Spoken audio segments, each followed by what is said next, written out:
بسم الله الرحمن الرحيم لقد كان لكم في رسول الله أسوة حسنة قال رسول الله صلى الله عليه وسلم ليس منا من لم يرحم صغيرنا ولم يوقر كبيرنا ولم يأمر بالمعروف وينهى عن المنكر.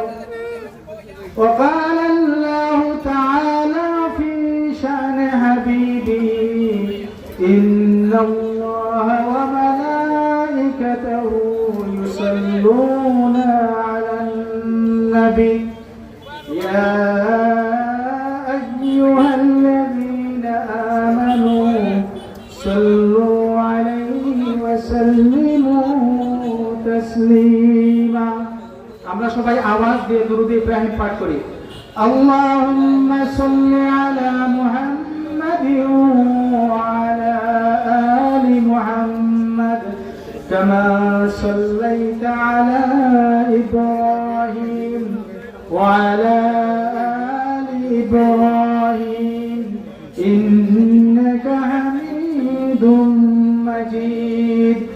আল্লাহুম্মা বারিক আলা محمد وعلى آل محمد كما باركت على إبراهيم وعلى آل إبراهيم إنك حميد مجيد. اللهم صل وسلم وبارك عليه.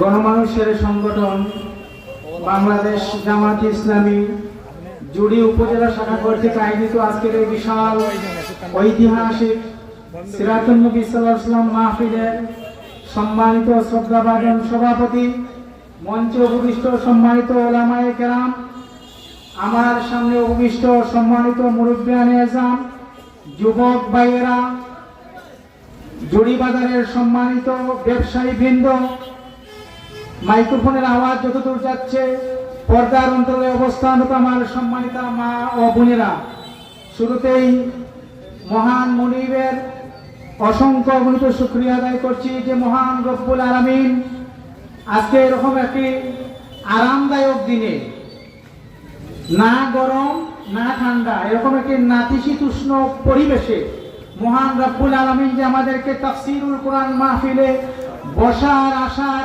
কিছু কথা বলার এবং শোনার তৌফিক দিয়েছেন, এজন্য আপনারা খুশি না বেজার? আলহামদুলিল্লাহ, আমরা খুশি। এজন্য মহান মুনিবের দরবারে আমরা আমাদের অন্তরের অন্তঃস্থল থেকে আকাশ বাতাস মুখরিত করে আমরা কালিমাতুশ শুকর আদায় করছি, আলহামদুলিল্লাহ। আমরা সবাই পড়ি রব্বানা লাকাল হামদ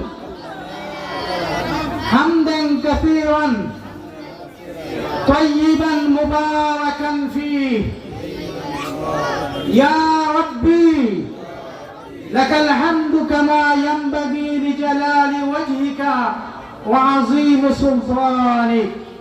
পাশাপাশি দুরূদ ও সালাম পেশ করছি বিশ্ব মানবতার মহান শিক্ষক সাইয়্যিদুল কাউনাইন রাহমাতুল লিল আলামিন শাফিউল মুসলিমিন ইমামুল মুরসালিন ইমামুল মুত্তাকিন খাতামুন নবিয়্যিন জনাবে মুহাম্মদুর রাসূলুল্লাহ সাল্লাল্লাহু আলাইহি ওয়াসাল্লামের প্রতি।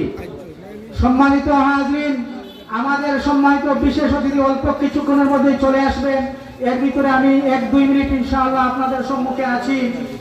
সম্মানিত উপস্থিতি, বিশ্বনবী জনাবে মুহাম্মদুর রাসূলুল্লাহ সাল্লাল্লাহু আলাইহি ওয়াসাল্লাম আমাদের সবার জন্য আদর্শ। আমরা যারা ব্যবসায়ী আছি, আমাদের ব্যাপারে রাসূল করিম সাল্লাল্লাহু আলাইহি ওয়াসাল্লাম বলেছেন, আত-তাজিরুস সাদুকুল আমিন মা'আন নাবিয়্যিন ওয়াস সিদ্দিকিন ওয়াশ শুহাদা'i ওয়াস সালিহিন। সৎ আমানতদার ব্যবসায়ী যারা, ওদের কিয়ামতের দিন হাসর হবে নবী, সিদ্দিক এবং শহীদগণের সাথে, সুবহানাল্লাহ। সম্মানিত ব্যবসায়ীবৃন্দ, তাই আসুন আমরা অতি মুনাফার লোভে আমরা আমাদের জিনিসপত্রকে আমরা ছোট দামে যেন বিক্রি না করি, আমরা আল্লাহর সন্তুষ্টির জন্য আমরা জিনিসপত্র জনগণের কল্যাণে আমরা স্বল্প দামে বিক্রি করে আমরা জনগণ যাতে উপকৃত হয় সেভাবে আমরা ব্যবসা বাণিজ্য করি। আমরা হালাল ব্যবসার মাধ্যমে আমাদের জীবিকা অর্জন করার চেষ্টা করি। সুদী ব্যাংক থেকে ঋণ না নিয়ে আমরা আমাদের নিজেদের সামর্থ্যের আলোকে আমরা পুঁজি দিয়ে যদি আল্লাহর উপর ভরসা করে ব্যবসা করতে পারি তাহলে সেই প্রকার ব্যবসার মধ্যে আল্লাহ রাব্বুল আলামিন খায়র এবং বারাকা দান করবেন। আল্লাহ রাব্বুল আলামিন আমাদের সবাইকে তৌফিক দিন, সবাই বলি আমিন। আজকের এই মাহফিলে যারা সহযোগিতা করেছেন, বুদ্ধি পরামর্শ দিয়েছেন, সবাইকে আল্লাহ রাব্বুল আলামিন কবুল করুন। আল্লাহ রাব্বুল আলামিন আমাদের মৃত মা বাবার কবরকে জান্নাতুল ফেরদাউস নসিব করুন। জীবিত মা বাবার হায়াতকে দরাজ করে দিন। বাজারবাসীকে আল্লাহ রাব্বুল আলামিন খায়র এবং বারাকা দান করুন। সবার সুস্বাস্থ্য, দীর্ঘ এবং মঙ্গল কামনা করে কথা এখানে শেষ করছি। ওয়া আখিরু দাওয়ানা আলহামদুলিল্লাহি রাব্বিল আলামিন। আসসালামু আলাইকুম ওয়া রাহমাতুল্লাহি ওয়া বারাকাতুহু।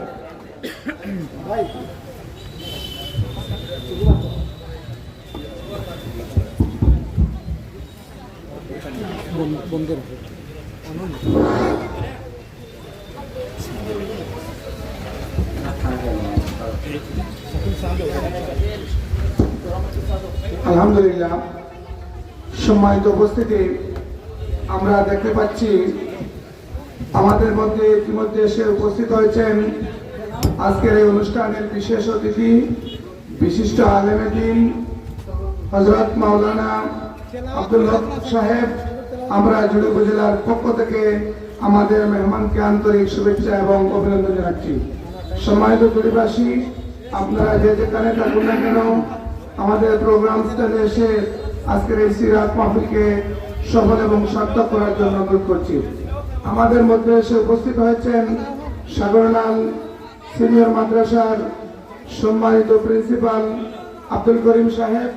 আমরা আজকে এই প্রোগ্রাম থেকে ওনাকে আন্তরিক শুভেচ্ছা এবং অভিনন্দন জানাচ্ছি। আমাদের মধ্যে এসে উপস্থিত হয়েছেন গোয়ালবাড়ি ইউনিয়ন জামাতের সম্মানিত সভাপতি জনাব ইসলাম উদ্দিন, সেক্রেটারি আব্দুর রহিম। আমরা আজকে এই প্রোগ্রাম থেকে আন্তরিক শুভেচ্ছা এবং অভিনন্দন জানাচ্ছি। সম্মানিত উপস্থিতি, এ পর্যায়ে সিরাতুন নবী সাল্লাল্লাহু আলাইহি সাল্লাম মাহফিলে বিশেষ অতিথির বক্তব্য রাখার জন্য, আলোচনা রাখার জন্য আমি সবিনয় অনুরোধ করছি আন্তর্জাতিক খ্যাতিসম্পন্ন মুফাসসিরে কোরআন, বিশিষ্ট ইসলামী চিন্তাবিদ, মৌলভীবাজার জামিয়া মাদ্রাসার সম্মানিত প্রিন্সিপাল, আমাদের সকলের শ্রদ্ধেয় জনাব মাওলানা শেখ আব্দুল হক সাহেব। জনাব মাওলানা শেখ আব্দুল হক সাহেবকে ওনার আলোচনা পেশ করার জন্য অনুরোধ করছি।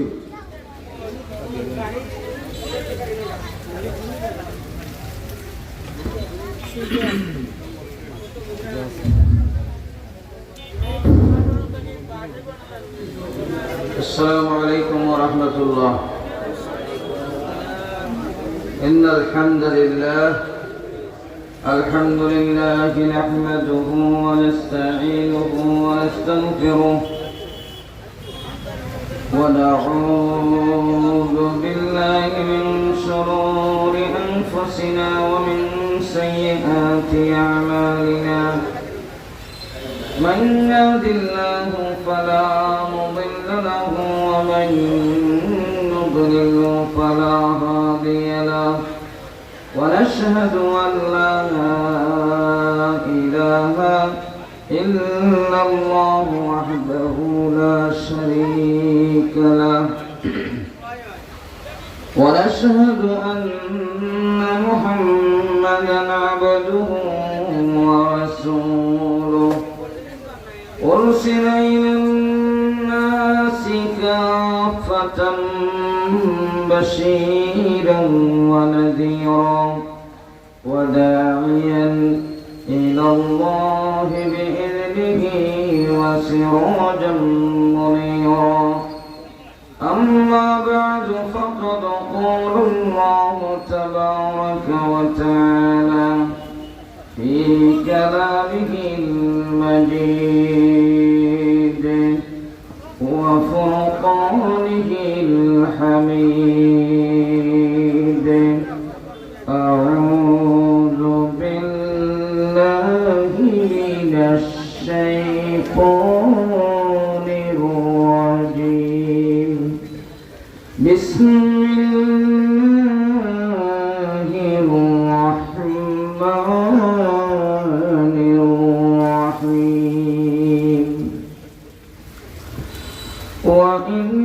وإنك لعلى خلق عظيم وقال تعالى في آيات أخرى وما أرسلناك إلا رحمة للعالمين إن الله وملائكته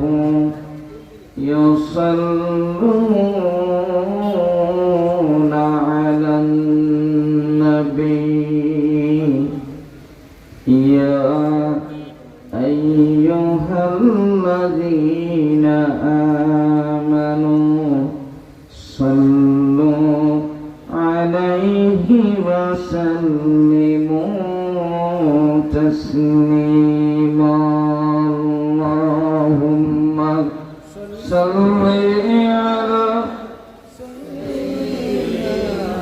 مولانا محمد وعلى آل سيدنا مولانا محمد محبة شرف اللهم صل على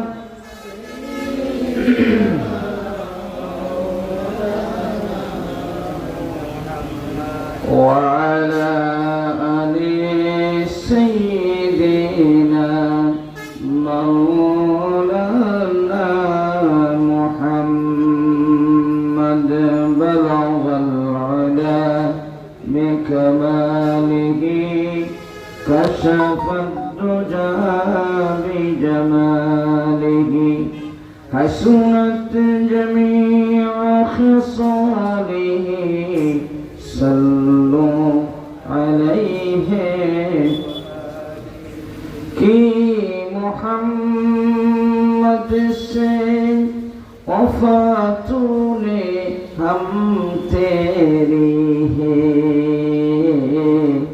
ए जहाँ किया चीज लौहा कलम तेरी है बलगल अला बिकमालिही कशफत तुझा बिजमालिह हसनत जमीअ खिसालिह सल्लु अलैहि अम्मा बाद मुअज्जज আজকের এই জলসার সভাপতি জুরি উপজেলার সম্মানিত সংগ্রামী আমির ইসলামী চিন্তাবিদ গণমানুষের অত্যন্ত দরদ ভরা মন মানসিকতার একজন ইসলামী দায়ী হযরত মাওলানা হাফেজ নজমুল ইসলাম সাহেব হাফিজাহুল্লাহ উপস্থিত আছেন জুরি উপজেলার সম্মানিত সেক্রেটারি বিশিষ্ট ইসলামী চিন্তাবিদ গণমানুষের নন্দিত নেতা আলফালা জুরি শাখার সম্মানিত প্রিন্সিপাল জনাব আজিমউদ্দিন সাহেব মঞ্চে উপস্থিত আছেন জুরি উপজেলার অন্যতম বিদ্যাপীঠ ইসলামী প্রতিষ্ঠান সাগরনাল মাদ্রাসার সম্মানিত প্রিন্সিপাল বিশিষ্ট আলেমে দ্বীন উস্তাদুল উলামা মাওলানা আব্দুল করিম সাহেব উপস্থিত আছেন আলফালা গোয়ালবাড়ি শাখার সম্মানিত প্রিন্সিপাল দাঈ আল্লাহ তরুণ উদীয়মান বক্তা বিশিষ্ট আলেমে দ্বীন হযরত মাওলানা লোকমান আহমদ সাহেব উপস্থিত আছেন এই মাহফিলে পড়ালেখা মোহাম্মদিয়া মাদ্রাসার সম্মানিত আরবি প্রভাষক হযরত মাওলানা আব্দুল কাদের সাহেব, হযরত মাওলানা শামসুল ইসলাম সাহেব উপস্থিত আছেন। আমার ভাই, অত্যন্ত পুরোনো দিনের বন্ধু, শাহপুর মাদ্রাসার সহকারী সুপারিনটেন্ডেন্ট যারা হযরত মাওলানা শামসুল ইসলাম সাহেব সহ হাজারা উলামায়ে কেরাম, আমার সামনে উপস্থিত সম্মানিত মুরব্বিয়ানে কেরাম, প্রাণ প্রিয় যুবক ভাইয়েরা, ছোট্ট ছোট্ট বন্ধুরা, জরি বাজারের আমার সম্মানিত ব্যবসায়ী বৃন্দ, সকল স্তরের জনসাধারণ, জাতি ধর্ম বর্ণ নির্বিশেষে সর্বস্তরের মানব গোষ্ঠী, সবাইকে আন্তরিক মোবারকবাদ এবং শুভেচ্ছা জানিয়ে মহান আল্লাহ সুবহানাহু ওয়া তাআলার দরবারে শুকরগুজার হচ্ছি। আমরা সকলে বলি আলহামদুলিল্লাহ, আর আওয়াজ দিয়ে বলি আলহামদুলিল্লাহ। বন্ধুরা আমার, সময় যেহেতু কম, বৃষ্টির কারণে একটু সময় কমে গেছে। বৃষ্টিও আল্লাহর রহমত, কি বলেন ঠিক কিনা? আল্লাহর ইচ্ছার উপরেই সব কিছু। তারপরেও অল্প সময়ে কিছু জরুরি কথা আপনাদের সামনে আলোচনা করতে চাই। আমার রাসূল সাল্লাল্লাহু আলাইহি ওয়াসাল্লামের জীবন নিয়ে আপনারা যে আজকে আলোচনার ব্যবস্থা করেছেন, এটা অত্যন্ত গুরুত্বপূর্ণ। এই জীবনের মতো দামি জীবন আল্লাহর আসমানের নিচে, উপরে এবং এই পৃথিবীর মাটির বুকে আর কোন জীবন আছে? আরো জীবন আছে? এত দামি জীবনের আলোচনা আমাদের সমাজে খুব কম হয়। শুধু কম হয় না, হইতে দেওয়াও হয় না, ঠিক না? এটা খুবই দুঃখজনক যে রাসূল সাল্লাল্লাহু আলাইহি সাল্লামের জীবনী আলোচনা করতে আপনারা অনেক সময় বাধাগ্রস্ত হয়েছেন, ঠিক কিনা? এই বাধা যারা দিয়েছেন তারা অন্য কোনো ধর্মের লোক না। দুর্ভাগ্যবশত আমাদের দেশেরই, আমাদের ধর্মের কিছু বিভ্রান্ত মানুষ, নীতিভ্রষ্ট মানুষ, কিছু অজ্ঞতার দোষে দুষ্ট মানুষ, চরিত্রহীনতার দোষে দুষ্ট মানুষ, লোভী মানুষ, পরর সম্পদ আত্মসাৎ করার প্রবণতাপূর্ণ কিছু চরিত্রহীন মানুষ উত্তম চরিত্রওয়ালা মুহাম্মদুর রাসূলুল্লাহ সাল্লাল্লাহু আলাইহি সাল্লামের জীবনটাও আলোচনা করতে দেয়নি। এই জন্য আজকে আল্লাহর দরবারে আমরা আবারও শুকরিয়া জানাই, আলহামদুলিল্লাহ। আমার বন্ধুরা, আমি আপনাদের সামনে কোরআনে হাকিম থেকে দুখানা আয়াত তেলাওয়াত করেছি। এই আয়াত থেকে আপনাদের সামনে কিছু কথা পেশ করতে চাই। আল্লাহ সুবহানাহু ওয়া তাআলা যে কোরআন নাযিল করেছেন, এই কোরআনের উপরে ঈমান কার নাই এইরকম একজন মানুষ এখানে আছি আমরা? সকলের ঈমান আছে না নাই? তো এই কোরআন কার কাছে নাযিল হয়েছিল? বলেন, জোরে বলেন। মুহাম্মদ সাল্লাল্লাহু আলাইহি সাল্লামের উপরে। এই জন্য আল্লাহ সূরা মুহাম্মদ, নবীজির নামে একটা সূরা আছে।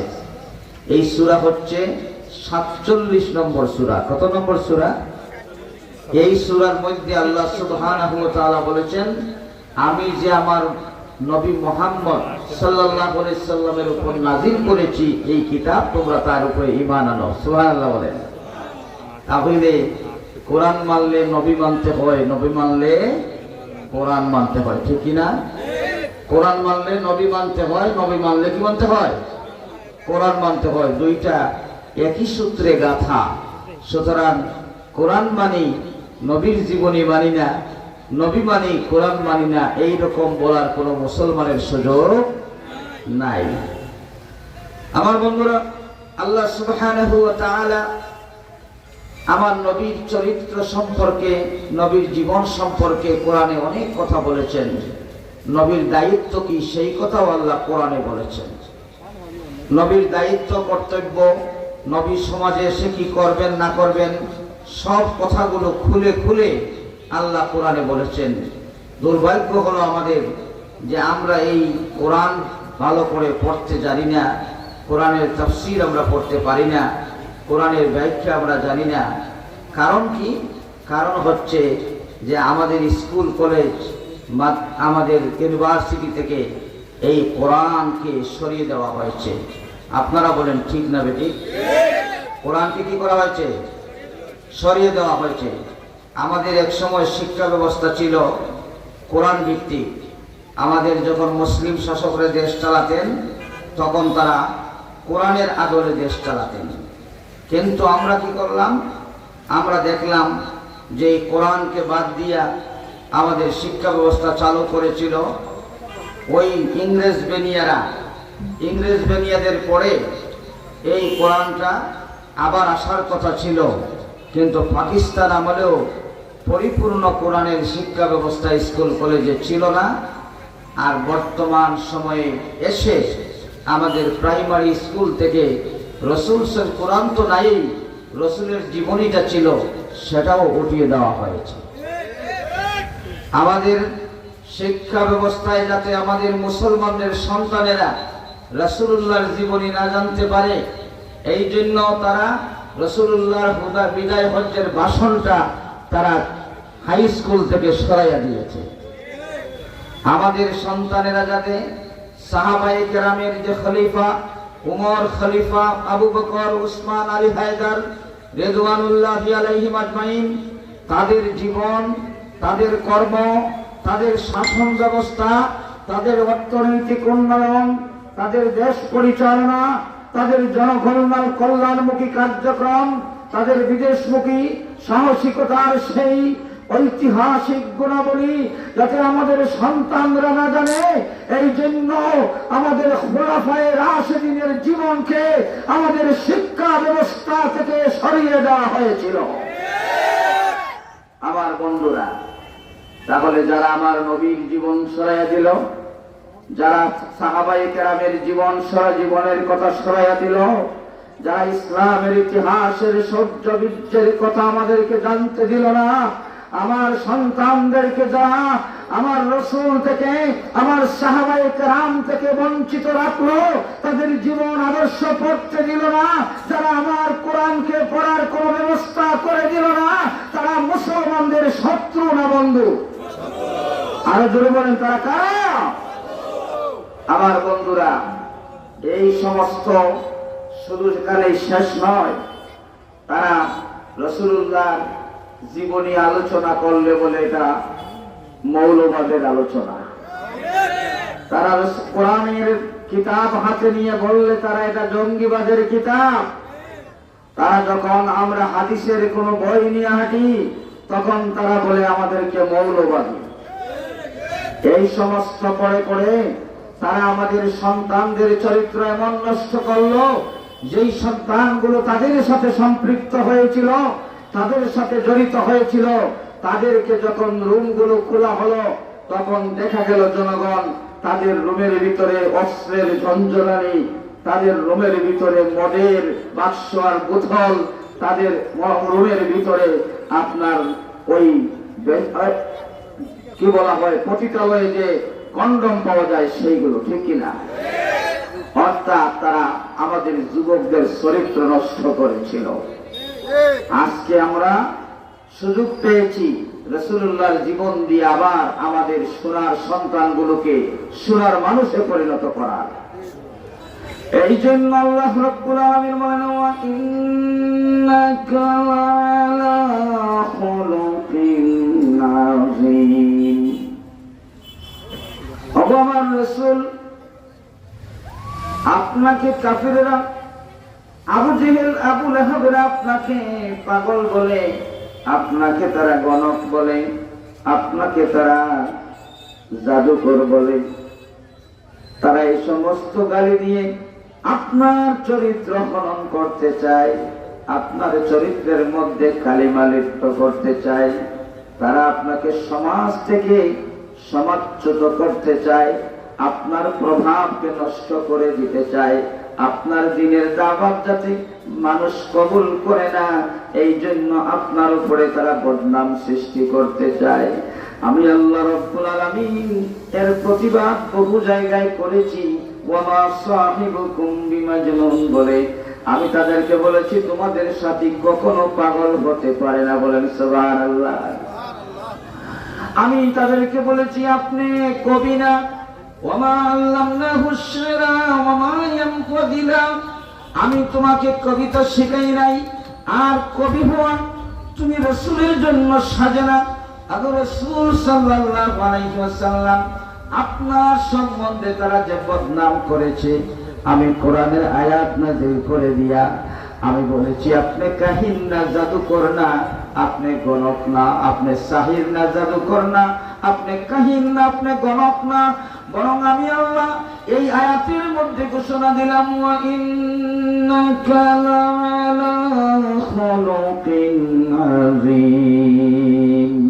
নবী আপনার চরিত্র শুধু চরিত্র না, এত বিশাল চরিত্র আপনাকে দান করেছি, আপনার চরিত্রকে আলোচনা করে শেষ করার ক্ষমতা কিয়ামত পর্যন্ত কোনো মানুষের হবে না।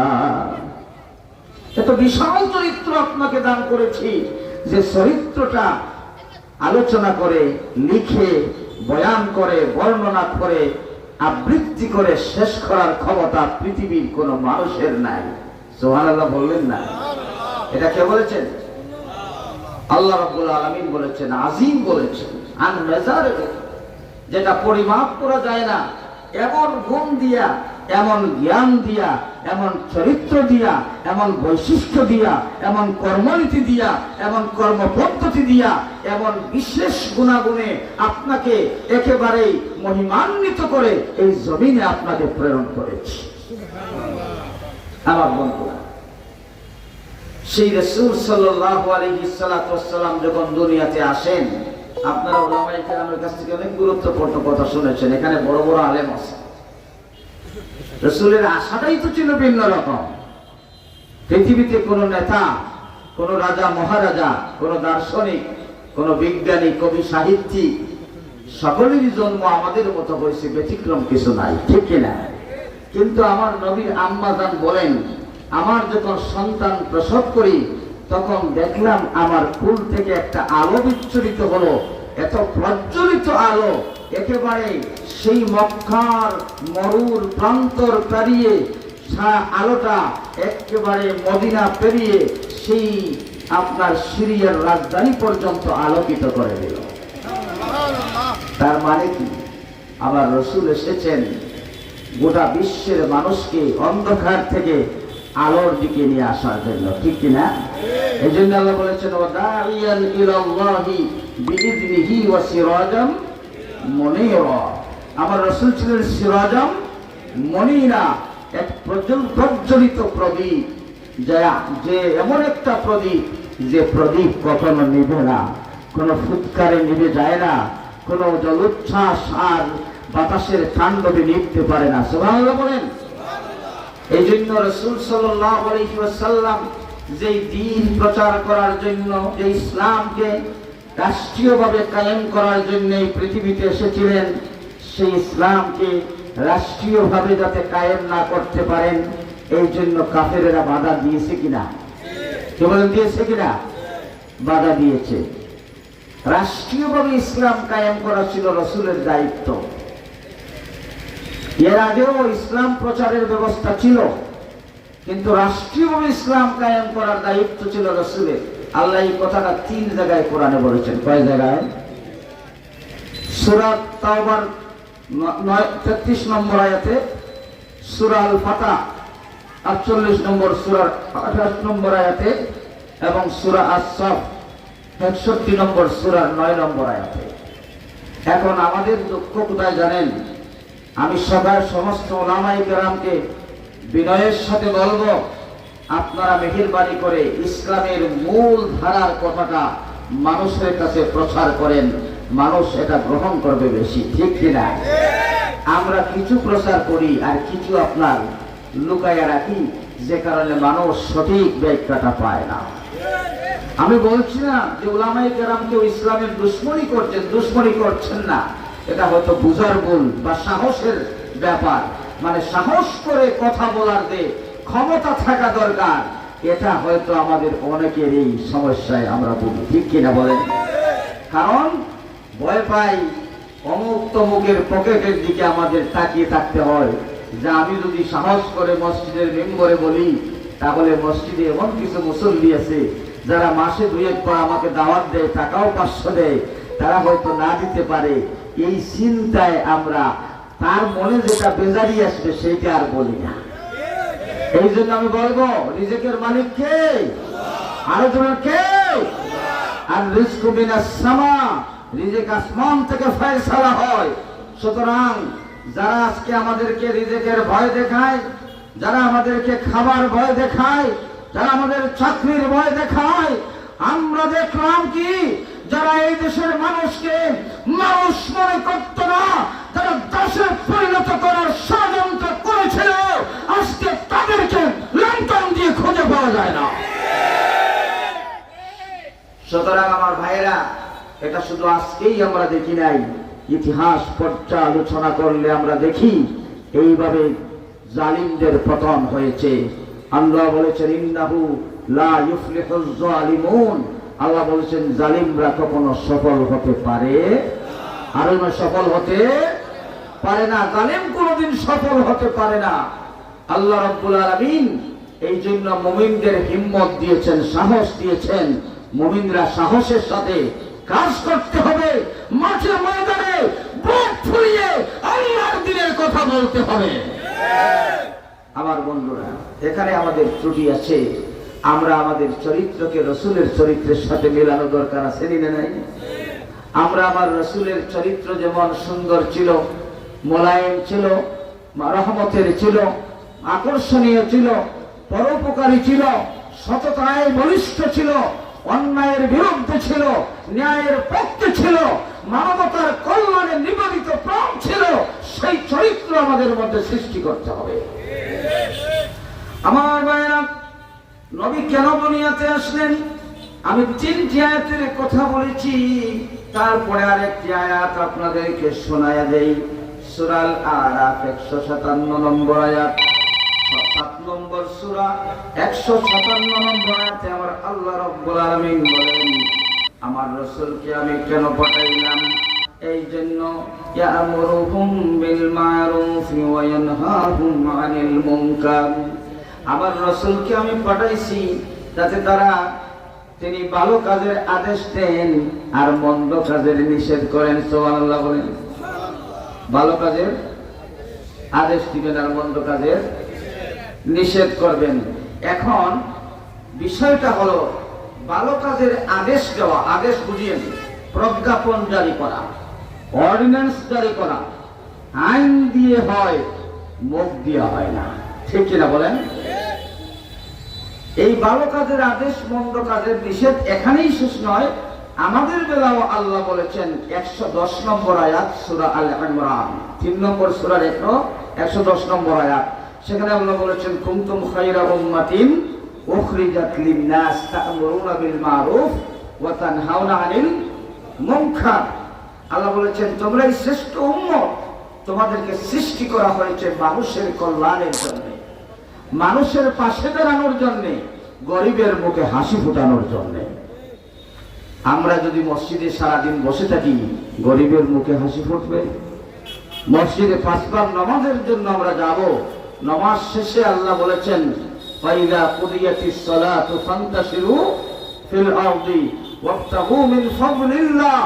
নামাজ শেষ হয়ে যাওয়ার পরে আর মসজিদে বসে থাকো না, বরং জমিনে ছড়িয়ে পড়ো, ব্যবসায় যাও, ইন্ডাস্ট্রিতে যাও, মিলে যাও, ক্ষেত খামারে যাও, জলমহলে যাও, চাকরিতে যাও, সেখান থেকে গিয়ে আল্লাহর দেওয়া রিজিক অন্বেষণ করো। তবে আল্লাহকে ভুলে যেও না, ওয়াজকুরুল্লাহা কাসীরা লাআল্লাকুম তুফলিহুন।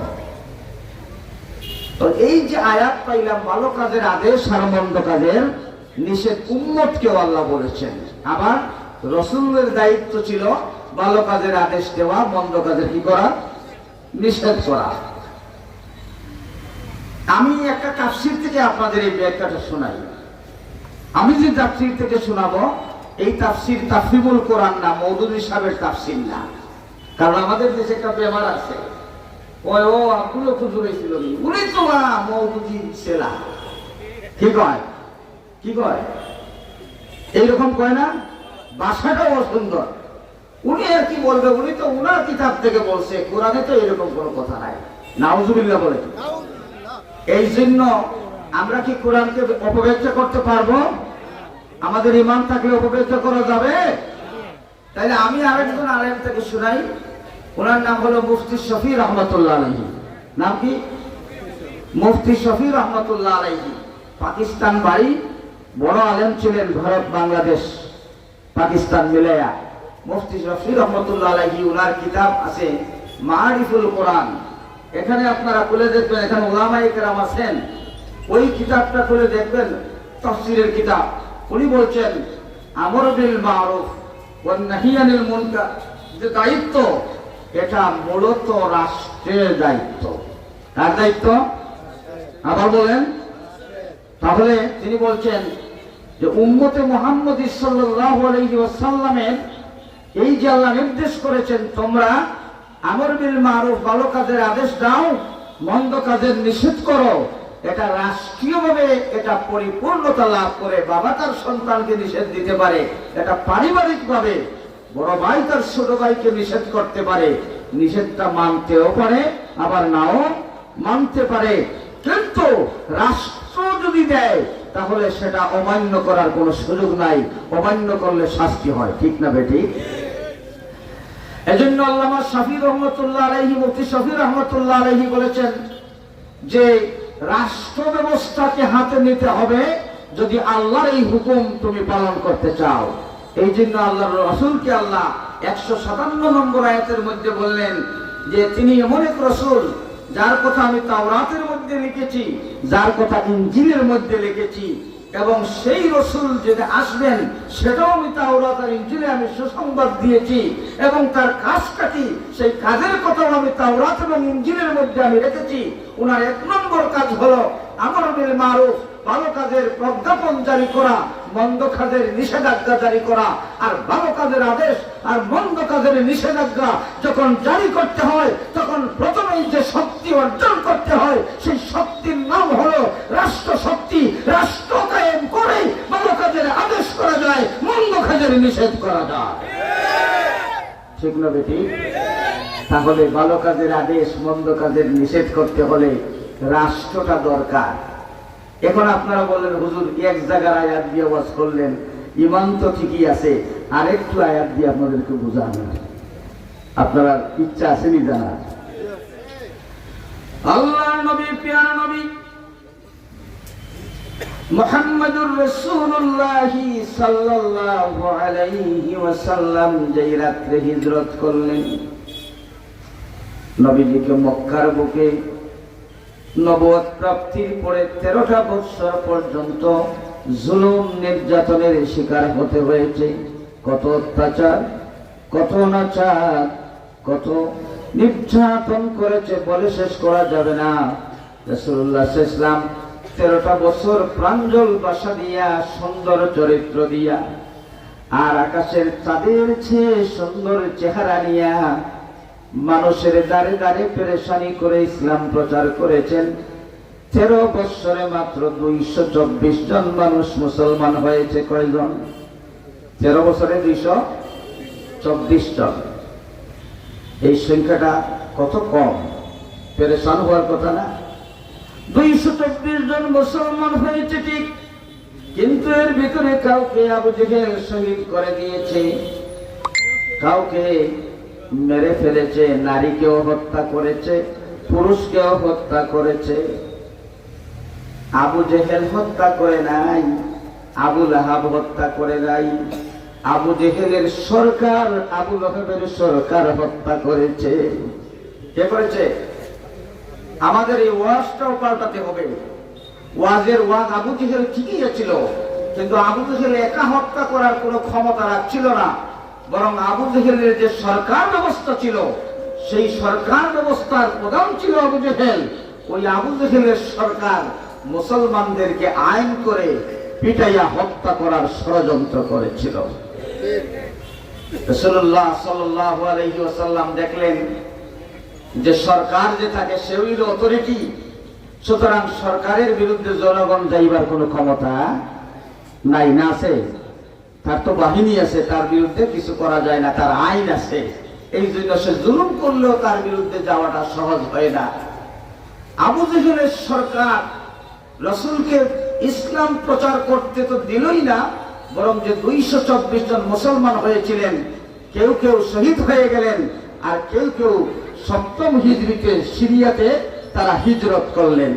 রাসূলুল্লাহ সাল্লাল্লাহু আলাইহি ওয়াসাল্লাম 7ম হিজরি বলছি, নবুয়তের 7ম বছরে তারা সিরিয়াতে হিজরত করলেন, মদিনায় হিজরতের আগে। অর্থাৎ দেশে ঈমান বাঁচানো সম্ভব ছিল না। আমার ভাইরা, আল্লাহর নবী ইয়া নবী যে রাত্রে হিজরত করেন, সেই রাত্রিতে তিনি একটা দোয়া আল্লাহ আমার নবীকে শিখাইয়া দিয়েছিলেন। কি শিখাইছিলেন বলেন, মনোযোগ দেন। দোয়া শিখাইছিলেন। নবীজি দোয়া করলেন, ওয়া কুর রাব্বি আদখিলনি মুদখালা সিদকিন ওয়া আখরিজনি মুখরাজা সিদকিন ওয়াজআলনি মিন লাদুনকা সুলতানান নাসীরা। ও আমার রব, আমাকে তুমি সত্য সহকারে মানে ইসলাম সহকারে মদিনায় প্রবেশ করার তৌফিক দাও, ইসলাম সহকারে মক্কা থেকে বের হইবার তৌফিক দাও। সুবহানাল্লাহ বলেন। এখানে কিন্তু একটু উল্টা আছে, মদিনায় আগে ঢোকার কথা বলেছেন, মক্কা থেকে পরে হওয়ার কথা বলেছেন। সুবহানাল্লাহ বলেন। এখানেও অনেক কথা আছে, আমি সেই দিকে যাওয়ার সময় নেই। তারপরে বলেছেন আল্লাহ, ইসলাম নিয়ে আমি মক্কা থেকে বের হতে চাই, ইসলাম নিয়ে মদিনায় ঢুকতে চাই, আর আমাকে যে ইসলামটা আমি মক্কায় প্রচার করতে পারলাম না, কারণ কাফের আবু জেহেলের সরকার আমরা দিল, আমার মুসলমানদেরকে হত্যা করলো। ও আল্লাহ, সেই রাষ্ট্রের কারণে আমি যেহেতু ইসলাম প্রচার করতে পারি নাই, আমি মদিনায় যাওয়ার পরে তুমি রাষ্ট্রটা আমার করে দিয়া সাহায্যকারী রাষ্ট্র বানায় দাও। সুবহানাল্লাহ বলেন। রাসূলুল্লাহ রাষ্ট্র চাইছেননি? আরো জন চাইছেননি? সূরা বনী ইসরাঈল 17 নম্বর সূরার 80 নম্বর আয়াত আপনারা পড়ে দেখবেন, তাফসীরটাও পড়বেন, দুনিয়ার সেরা সেরা মুফাসসিরদের তাফসীর পড়বেন, আরবি নুসখানিয়া পড়বেন, ইবনে কাসির, রুহুল মানি, ফাতহুল কাদির, তাফসীরে কবির, তাফসীরে বাইজাবি, তাফসীরে কাশাফ, তাফসীরে আহকামুল কোরআন, তাফসীরে কুরতুবী ইত্যাদি তাফসীরগুলো যখন আপনি দেখবেন, দুনিয়ার সেরা সেরা মুফাসসিরিনে কেরাম এই কথাগুলো লিখেছেন। সুবহানাল্লাহ বলেন। রাসূলুল্লাহ সাল্লাল্লাহু আলাইহি সাল্লাম যে সুলতানে নাসির চেয়েছিলেন, এই সুলতানে নাসির মানে হচ্ছে সাহায্যকারী রাষ্ট্র শক্তি। এখন রাসূল চাইলেন রাষ্ট্র ব্যবস্থা, আর আমি কোন জাতের বিশ্বাস হইলাম, আমি রাষ্ট্র চাই না, আমি কই আমি কোনো রাজনীতি করি না। আসলে আমারে ভূতে ধরছে না? বলেন ভূতে ধরছে কিনা? তাহলে ভাই আমি এর থেকে বড় কিছু বললাম না, শয়তানে ধরছে এই কথা বললাম না, আমার এই ভূতে ধরছে। আমি কোরআন পড়ি না, হাদিস পড়ি না, আমি রাসূলের জিন্দেগি স্টাডি করি না, আমি হয়ে গেছি বড় বুজুর্গ। কার বুজুর্গ? আমি এই বুজুর্গ সাজিয়া রুমাল আর পাঞ্জাবি আর পায়জামা লাগাইয়া ওই ইসলাম বিরোধী যে শক্তি, ওই যে আবু জেহেল, আবু লাহাব, উতবা সাহেবের সরকার ব্যবস্থা, সেই সরকারের মতো এমন সরকারের সাথে হাত মিলাইয়া চলি, এটা কোনোদিনই মুসলমানদের ইসলামের পক্ষের শক্তি হতে পারে না।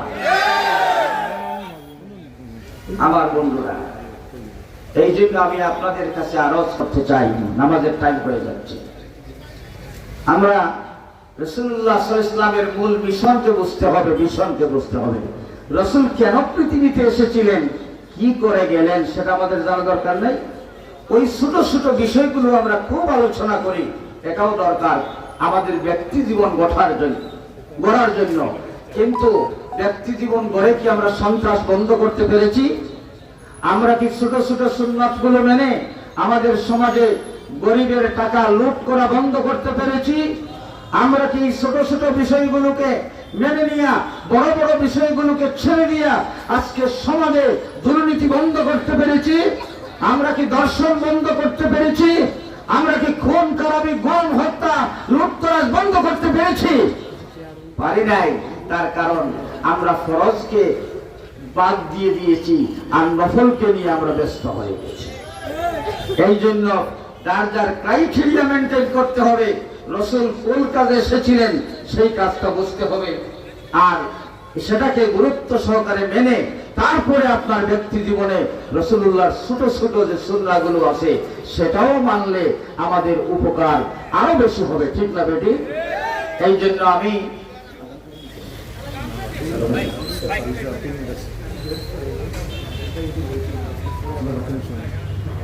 আপনাদেরকে আর লেট করাতে চাই না। যদি কারো অজু না থাকে আপনারা অজু করে আসেন। মাগরিবের নামাজের পরে ইনশাআল্লাহ কিছু সময় আমি কথা বলার, আমার আর একটা প্রোগ্রাম আছে, এই জন্য কিছু সময় আমি কথা আপনাদের সামনে বলবো ইনশাআল্লাহ।